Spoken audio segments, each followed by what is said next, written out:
Asia and beyond. Welcome to another program of Issues in the News.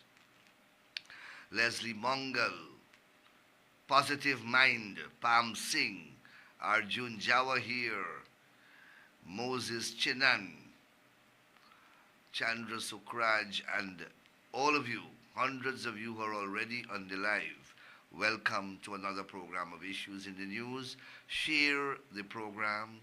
Press that share button on your phone, on your computer, on your iPad, or whatever device you're using to view this program on. Share it so that you, your followers, and your friends can join us in tonight's discussion. Use the comments section to express your views, ask questions, raise queries, and invite me to address any issues you may wish to discuss. Remember, this is an engaging program. This is an educational program. We want to learn from each other. That is the main objective of this program. So if you wish to raise an issue that you want me to address, please let's do so. If you want to share information so that I can share it with the rest of the viewers, then use the column section of the program to do so. I want to engage. If I don't get to answer the questions, next week I will try to address whatever issues you raise. So let's start the ball rolling. I said a few weeks ago that this grouping on the opposition benches in the National Assembly of the 13th Parliament is the most inexperienced grouping of parliamentarians we have had in our National Assembly, perhaps since independence. And we are beginning to see evidence of that inexperience, not unexpectedly. I received via email from the clerk of the National Assembly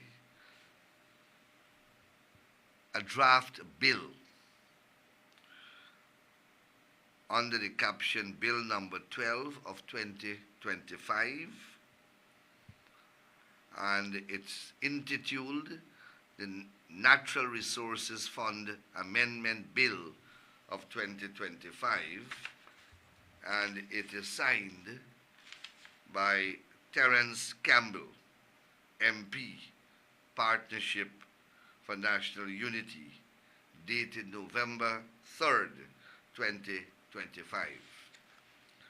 I have seen excerpts of the bill and news stories regarding the bill in the mainstream media, so you may not be unfamiliar with the bill about which I am speaking. Now, the Parliament, as you know, or the National Assembly rather, is governed by the Constitution and by the standing orders of the Parliament. And parliamentarians are bound by the standing orders and by the Constitution. And so is the Speaker and, of course, the Clerk. These standing orders have been in force since Guyana became an independent territory. A few changes have been made over the years, but they have largely remained the same. And they were inherited from the colonial assembly. So they are not new rules that are governing the manner in which the National Assembly is regulated. I say that because I don't want to open myself to the criticism that the PPP made these standing orders recently. These standing orders have survived several governments. There were changes along the way, but not fundamental changes. The APNU AFC government was there from 2015 to 2020, and they made no significant change to the standing orders which currently exist. The main changes that were made were, I believe, done in the early 2000 period. So the standing orders have largely remained the same. Now, those standing orders provide very clearly that the National Assembly cannot proceed to debate or deal with a matter if that matter is sub judice or sub judice, meaning that it is pending in the court system of our country. That rule is one that is grounded in the separation of powers doctrine. Parliament is an independent arm of government, as is the judiciary and as is the executive. And they have exclusive functions, and in some cases, the executive and Parliament intersect in their functional responsibilities. But the judiciary is always independent of and separate from these two other branches. And that is an entrenched principle in our Constitution, and the provisions of the Constitution are fashioned accordingly. The standing orders of our Parliament are also structured to recognize and respect that doctrine. So once there is a matter that is occupying the court, Parliament, as a matter of the standing orders, prohibit the consideration of that matter by the National Assembly. And that rule is contained in Standing Order 41, subparagraph 2 or subrule 2. And it is in the discretion of the Speaker to determine whether the matter is sub judice or not. And speakers have consistently, over the years, upheld this outstanding principle without exception in relation to either side of the House. So, Mr. Campbell,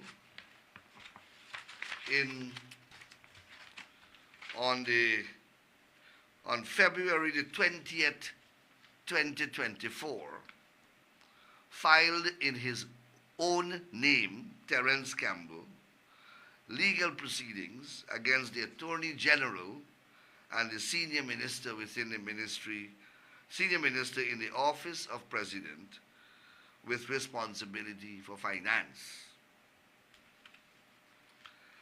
He was represented by Roysdale Ford, senior counsel. And in these proceedings, there was a frontal challenge to the constitutionality and legality of the Natural Resource Fund Act. And the entire case attacks the Act and seeks several remedies from the court in relation to the Act, the Natural Resource Fund Act.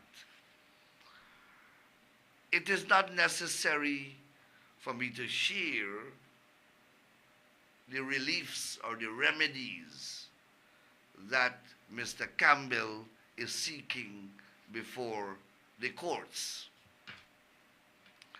But if you wish, you can obtain a copy from the court.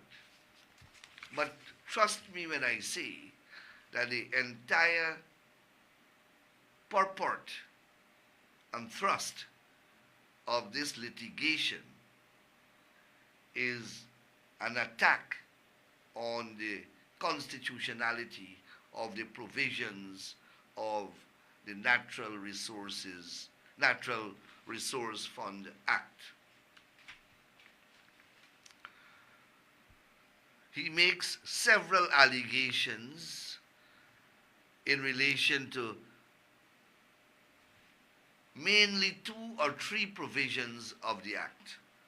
In particular, Section 16 of the Act. That is the main focal point of the action, among other things. Section 16 of the Act, in particular Section 16, subsection 2. He wants the court to grant him a several declaration in relation to Section 16 of the Act. And he wants the court to make an order or make several orders directing the Attorney General and the Minister of Finance to do several things which he claims that Section 16 of the Act requires to be done. This case is ongoing before the High Court and was being heard by the then acting Chief Justice, the Honorable Roxanne George, Senior Counsel. All the paperwork required to be filed were filed by all the parties involved, and the judge heard submissions from Terence Campbell's lawyers, who included Roysdale Ford,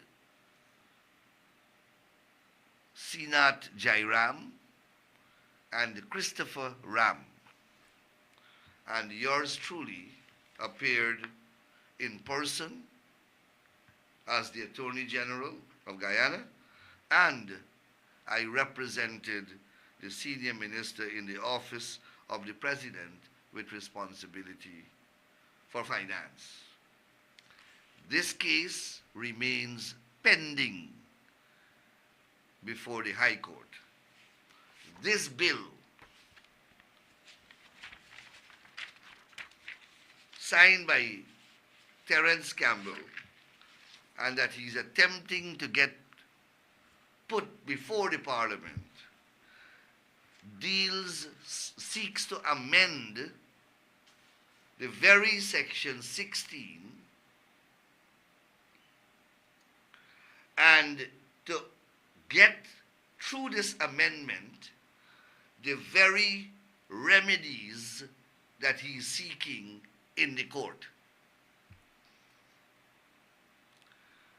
In other words, the very thing that he's asking the court to grant him, he is now in the Parliament seeking to achieve those very objectives through a purported amendment or purported amendments to the Natural Resource Fund bill.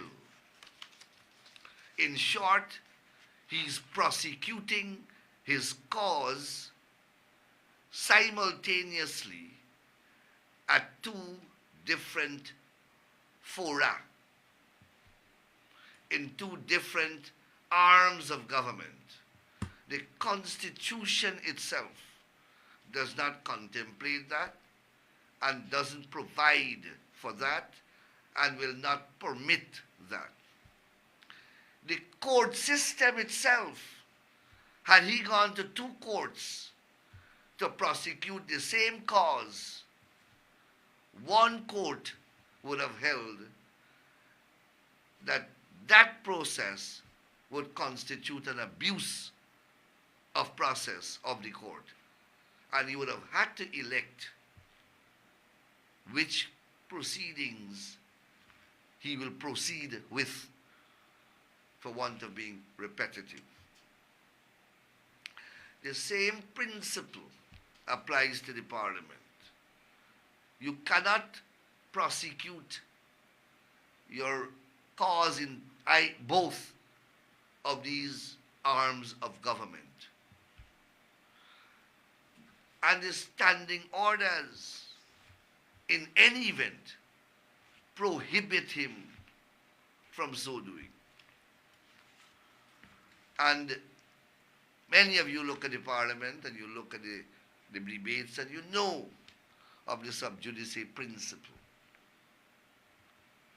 Now, I don't know if Terence Campbell is not seeking legal advice, or those who are advising him are ill-advising him, but these are established, uncontroverted principles of law and of parliamentary practice that at least one should familiarize him or herself with when you go into parliament, or as you're about to go into parliament. The other issue that I want to raise in relation to this purported amendment is this. When I examined what Mr. Campbell is seeking to amend the Act to achieve, I come to the conclusion that the purported amendment is more stylistic. It is more a matter of form than of substance. And I don't know whether you would want me to bore you with reading what the Natural Resources Fund Act says and what Mr. Campbell wants it to say by these amendments. Is a matter of splitting hairs. The Act says all withdrawals, 16.2 I am reading from, and he wants to amend 16.2. All withdrawals from the fund shall be deposited into the consolidated fund and shall be used only to finance A, national development priorities, including any initiative aimed at realizing an inclusive green economy, and B, essential projects that are directly related to ameliorating the effect of a major natural disaster. When you read what the gentleman wants the thing to be amended to say, it is largely the same thing. He says all withdrawals from the fund to the consolidated fund, he doesn't say shall deposit in, but weird language, all withdrawals from the fund to the consolidated fund shall, upon deposit, constitute an integral part of the consolidated fund and shall be governed by the provisions of this Act. The matters of the consolidated fund is always governed by provisions of different acts. But most importantly, it is governed by the Constitution. It's the Constitution that creates that fund. And he says, for the avoidance of doubt, the revenue shall not be used to support some recurrent expenditure and shall must be used to only, only to finance infrastructural development projects of the government, including any initiative aimed at realizing an inclusive green economy. The same thing that we have here. National development priorities, including initiatives aimed at realizing an inclusive green economy. The two things are saying the same thing. The next one is essential projects that are directly related to ameliorating the effect of a major natural disaster. This is what he wants it to say. Two essential projects that are directly related to ameliorating the effects of a major natural disaster. The thing is same thing, identical thing. No government will support amendments that are in form only to amend its own legislation. You want the thing to be written with some different language, Mr. Campbell, you have to win the government. You can't win 12 seats at an election and want to make objections to the government legislation that hardly makes material difference or material differences.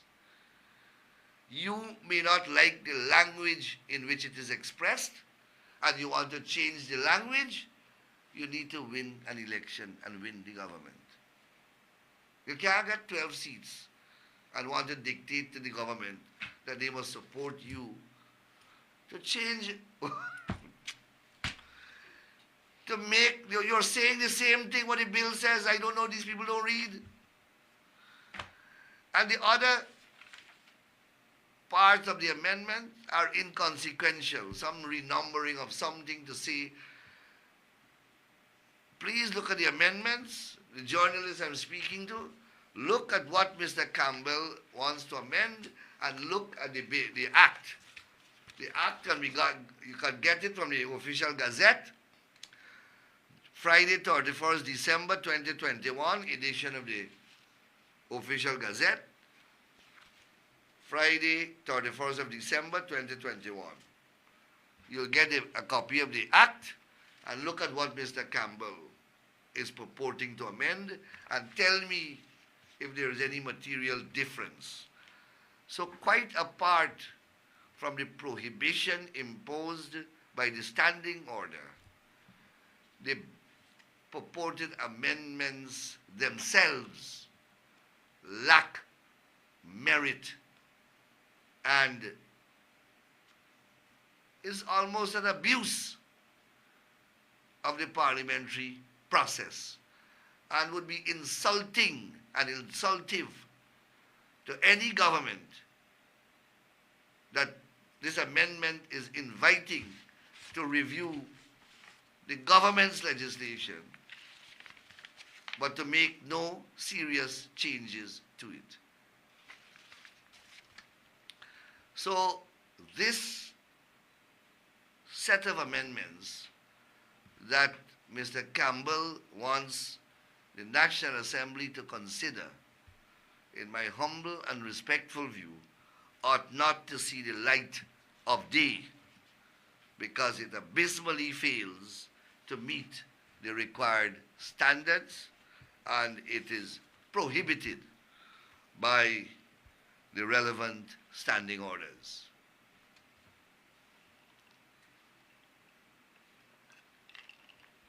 And that is why I say that this program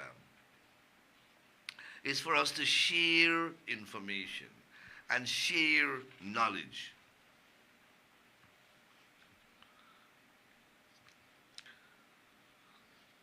So, many of you will recall the case of Frederick Collins, Godfrey White, ExxonMobil Limited, and the EPA. Remember those names? Frederick Collins, White, Godfrey White, ExxonMobil, and the EPA. This is the case involving the unlimited guarantee. Recall, this case was heard and Justice Anil made certain orders and made certain declarations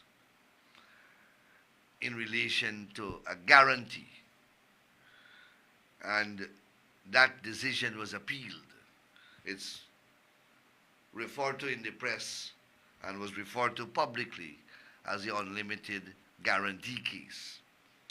Recall, the Attorney General was not in the case, but after the case was concluded and when an appeal was filed by the EPA and Exxon, the Attorney General joined the appeal. The Court of Appeal refused to allow the Attorney General to join, and the Attorney General had to go to this Caribbean Court of Justice to get permission to join. The Caribbean Court of Justice, after hearing submissions from the Attorney General, granted him permission to join. Well, that appeal, with the Attorney General now joined, is fixed for hearing in the Court of Appeal of Guyana on the 20th of November. 20th of November, that is later this month. It's an important appeal, and important issues of law will be addressed and hopefully decided upon in that case. I want to speak a little on Forward Guyana. What's the name? FGM, Forward Guyana Movement, because they have embroiled the Attorney General in a series of litigation. This party, Forward Guyana Movement, you will recall, days before the elections, filed a challenge in the High Court, claiming that GCOM wrongly excluded their name, from ballot papers. And that case was heard and determined by the current acting Chief Justice, Mr. Justice Navindra Singh. Of course, the Attorney General was part of the case, and I made submissions, as did GCOM lawyers, to the effect that there was a complete and utter misunderstanding of the relevant provisions of the Constitution and of the Representation of the People Act. I said publicly and in court that I have never seen such misapplication and misunderstanding of clear English language. Well, I am seeing that now, and I will speak about that later. But the judge upheld all of our submissions and dismissed the case.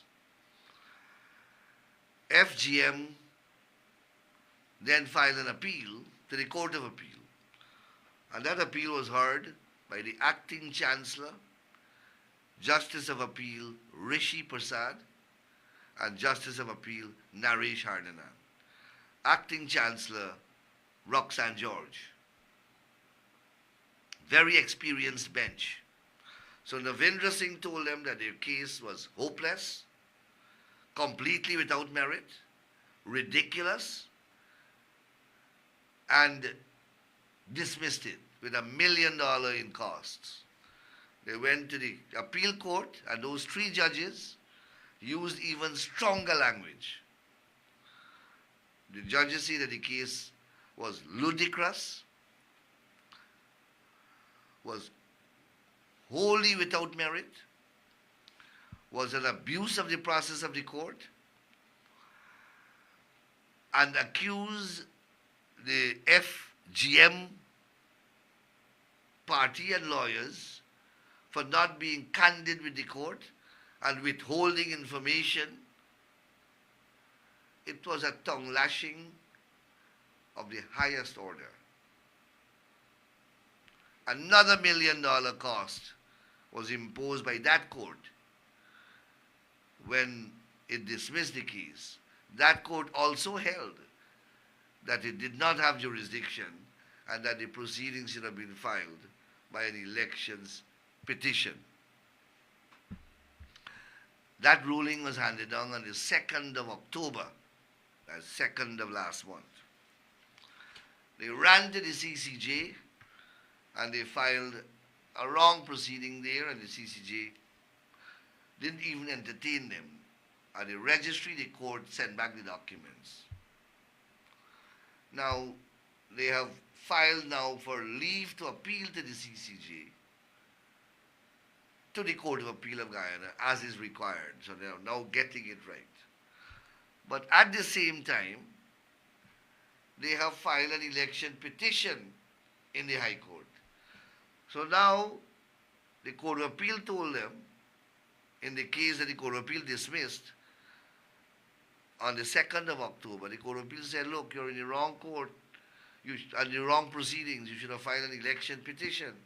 They followed the Court of Appeal advice, and they filed an election petition in the High Court. Notwithstanding that, and though they have followed the advice, they are now appealing the Court of Appeal decision to the CCJ. And an application was heard for leave to appeal to the CCJ today. And the Court of Appeal gave certain directions in relation to that matter. And that matter will come up on December the 10th for arguments at 9:30. That is, leave to apply to the CCJ, to appeal to the CCJ against the Court of Appeal. But they still have an election petition which they filed in the High Court. That has to be heard. We have filed a summons to strike out that elections petition. The Attorney General has filed a summons to strike out that elections petition on a number of grounds. One, that they did not obtain leave of the High Court to file the petition as is required by Article 163 of the Constitution. And if you don't apply and obtain leave, the entire proceedings is a nullity. So the case is a non-starter from the beginning. But in addition to that, we are also contending that they didn't name all the parties. They didn't serve the petition properly and within the time required for that to be done. The petition itself is not in the prescribed form. That other statutory documents that are required to support a petition of that type are not in their prescribed form or have not been filed. And you know that elections petition law is very unique and peculiar. Any procedural error is normally fatal. The PNC learned that the bitter way with the two petitions that they filed after the 2020 elections. Both were dismissed within 6 months of their filing because of errors that were made by Roysdale Ford and the group of lawyers who were representing them. Remember that? They didn't serve on time, this wasn't right, that, you know the whole story. Well, this one is 10 times worse. And we have filed an application to strike it out. And we are waiting for a date for that. Now, you have, owing to the Attorney General, is $1 million cost for the High Court action that Justice Navindra Singh, Chief Justice Navindra Singh dismissed, and another $1 million which the Court of Appeal granted when they dismissed the appeal. We have written to Vivian Williams and to Miss Fisher, whoever it is, whoever this person is, and we are requesting the $2 million costs to be paid, which the court said must be paid by November the 14th. November the 14th is Friday coming. In advance, we have sent out letters demanding payment in compliance with the order on or before November the 14th. It's $2 million to the Attorney General and $2 million to GCOM. That's $4 million. If these sums are not paid, at least speaking for the Attorney General, I don't speak for GCOM, decisive steps will promptly be made to recover this sum of money, including, decisive steps will be made to recover this money. Let me don't outline what those steps are going to be. So, that is the update in relation to those matters that I want to speak about.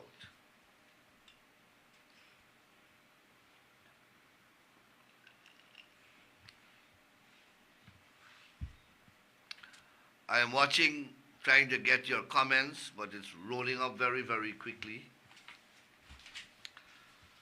Now, I saw a post made by Darren Wade, I think, yes, Darren Wade,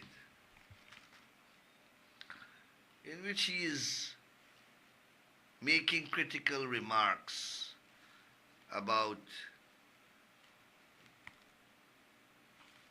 Jamaican lawyers being retained in Guyana. And quite frankly, it's a very foolish statement for anyone to make.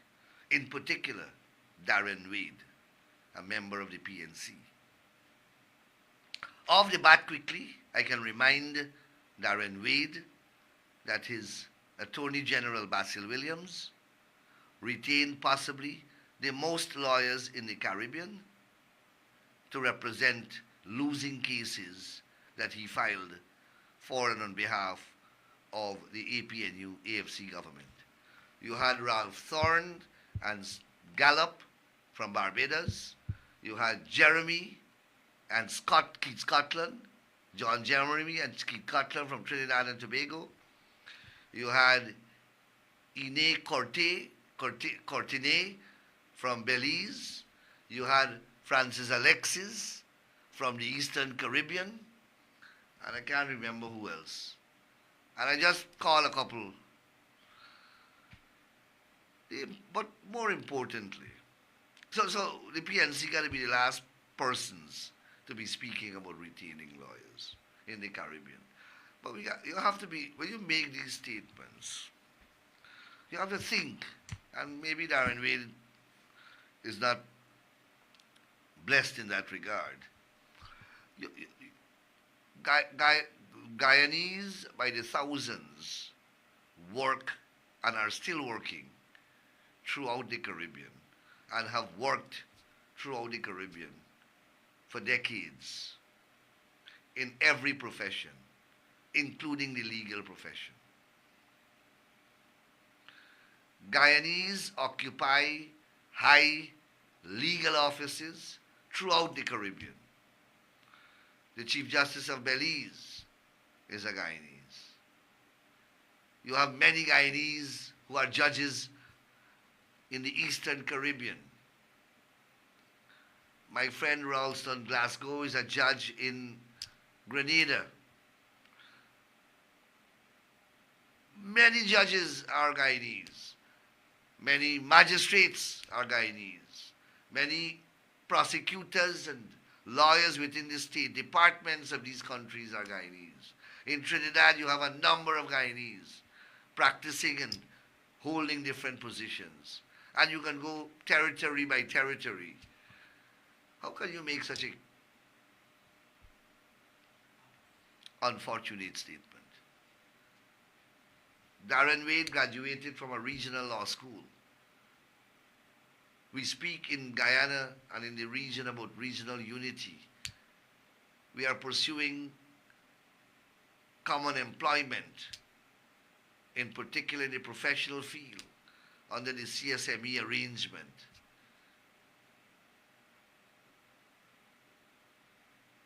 It's an extraordinarily foolish and backward statement to make. Maybe he will withdraw it and apologize. But I would like his colleagues in the Caribbean with whom he studied to see what he's saying about them, how insular he thinks. And we are building a regional law school here where we want the whole region to come. And here is this backward mentality being expressed and given some prominence in some quarters on the social media.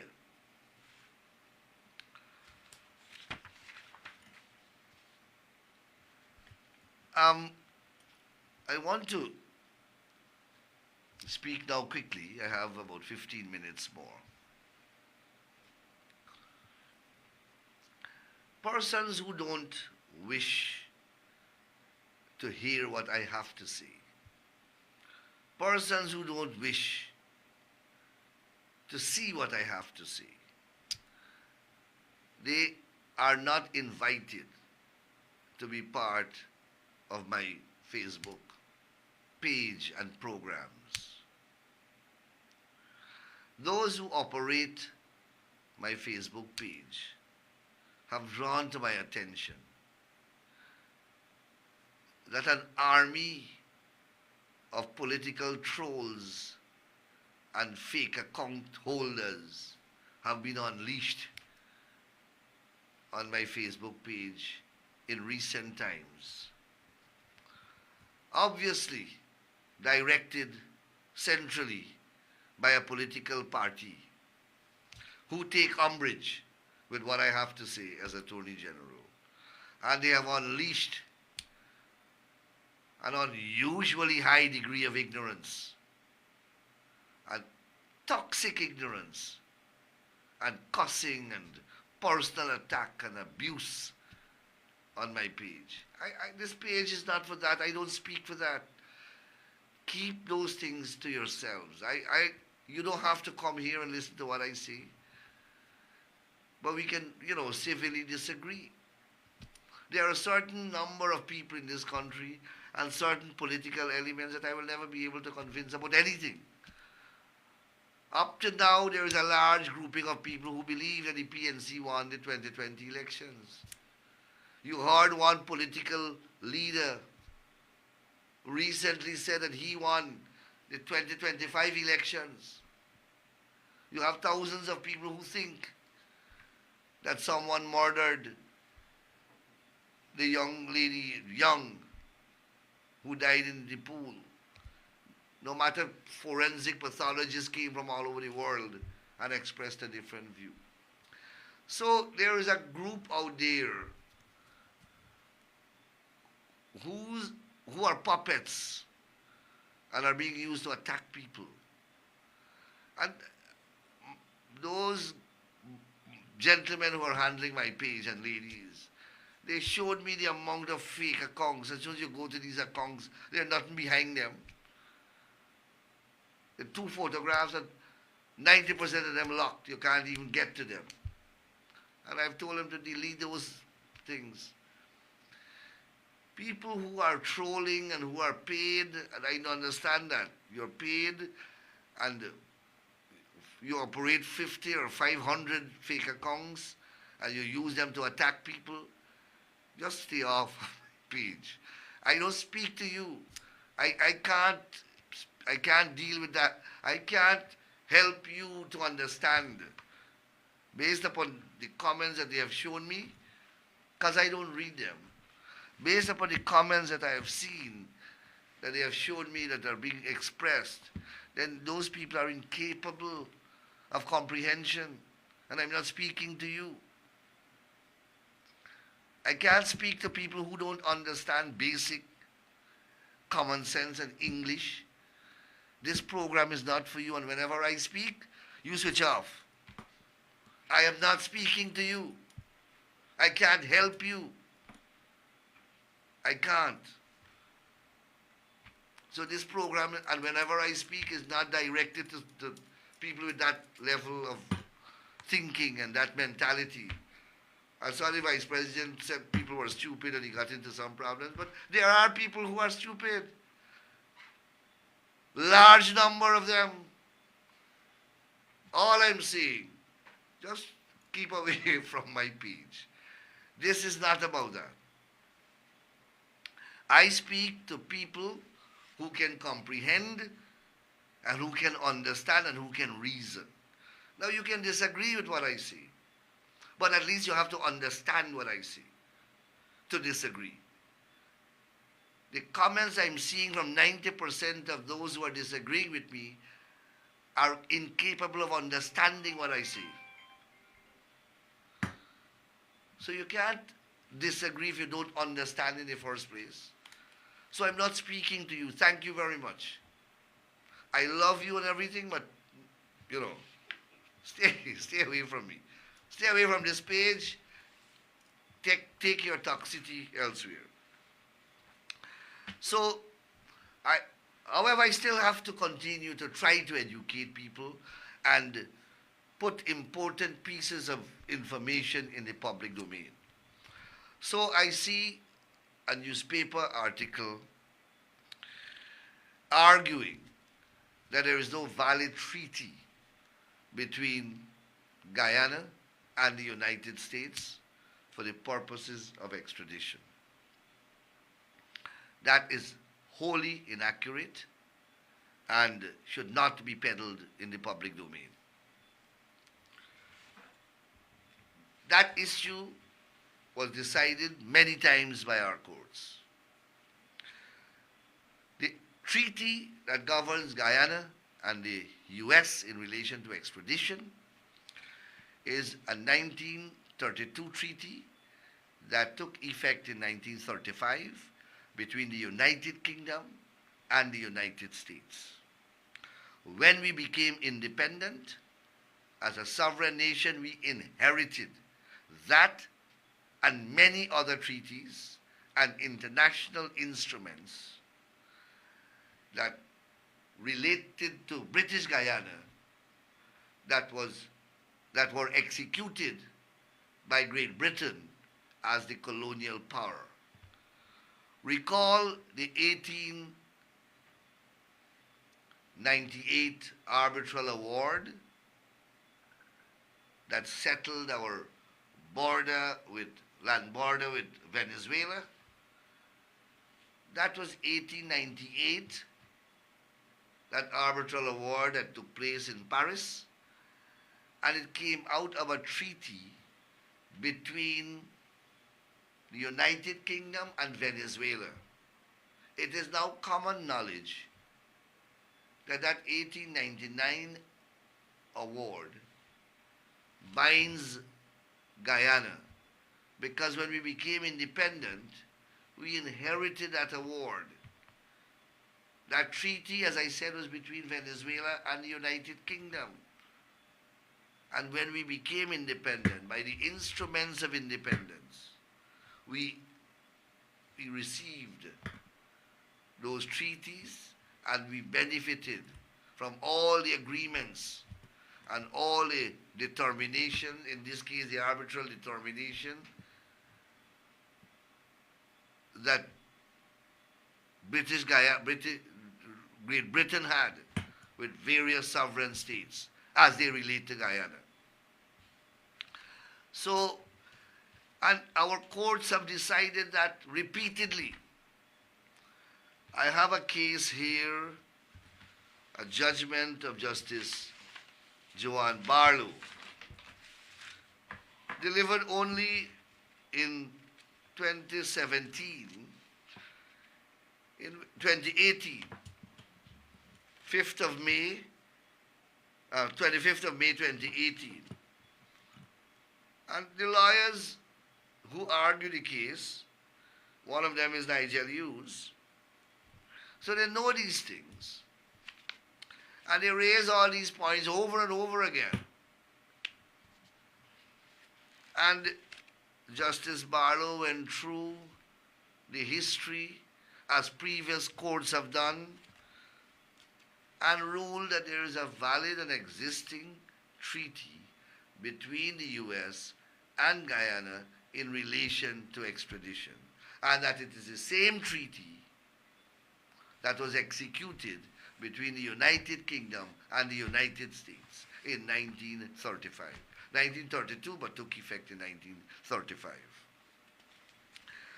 Before that, Chancellor Kenneth George, the father of now Chancellor Roxanne George, made that determination and made that pronouncement since 1992 in a case called King against Director of Prisons.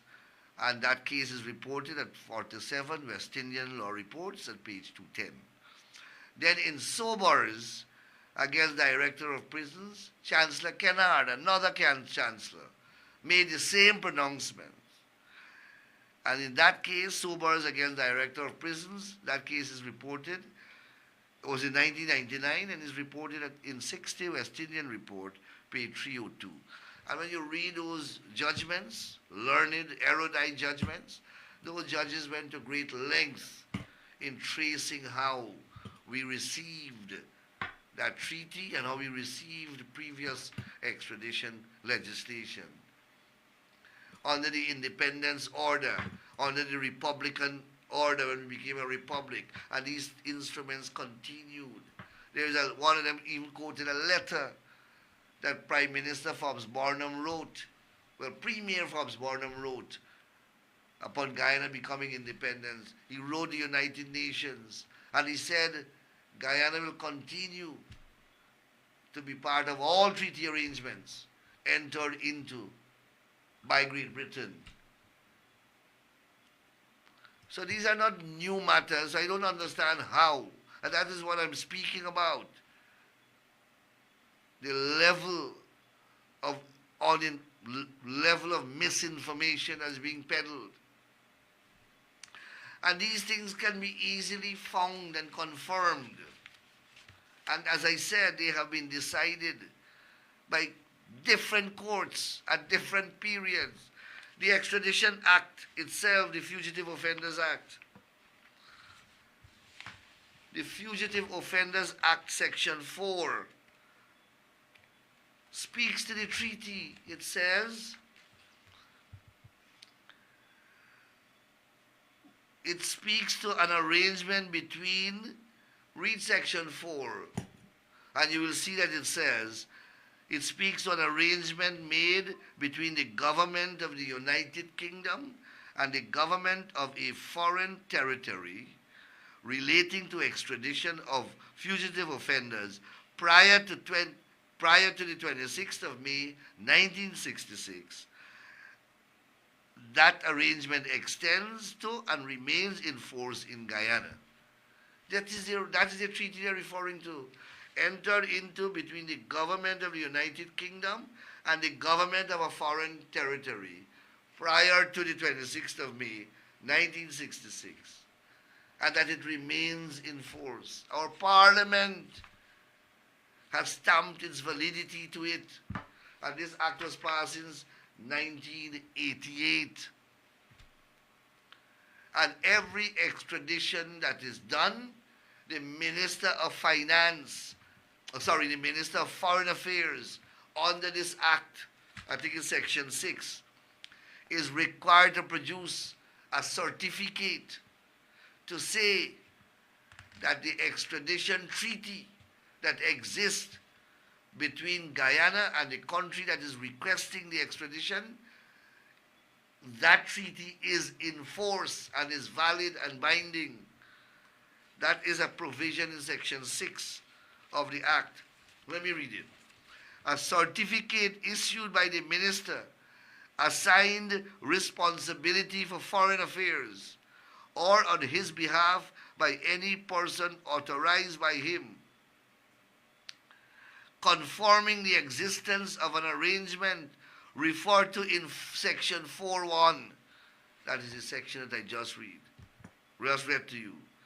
And that arrangement extends to and remains in force in Guyana, and stating the terms thereof. So Minister Utad had to issue this certificate to say that there is this treaty, and that treaty is valid and in force. And he had to attach to that certificate a copy of the treaty. That is in the bundle that was served by the prosecution on the defense. And yet, the ignorance that I'm overwhelmed with, that there is no treaty. They were saying that there was no extradition request. They were saying that there was no document from the United States. We made up all of this thing.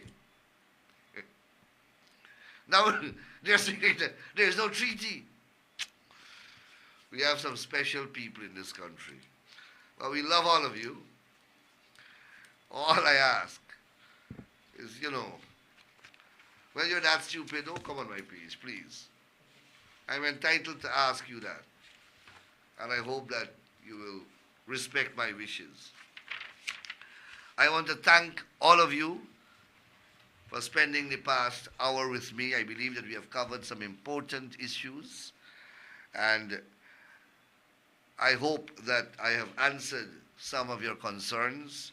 I have answered some of the issues that you would have liked me to address. And I am sorry that I didn't speak more on the extradition matter. I know many of you want me to speak again on it, but I have said enough. I have said enough, and there is a deliberate strategy to denigrate what I say on this matter, to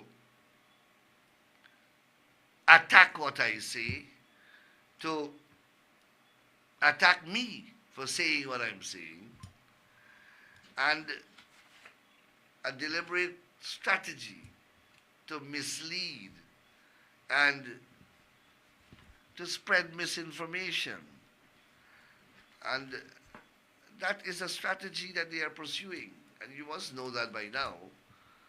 So I am going to say what I have to say, and we'll move on.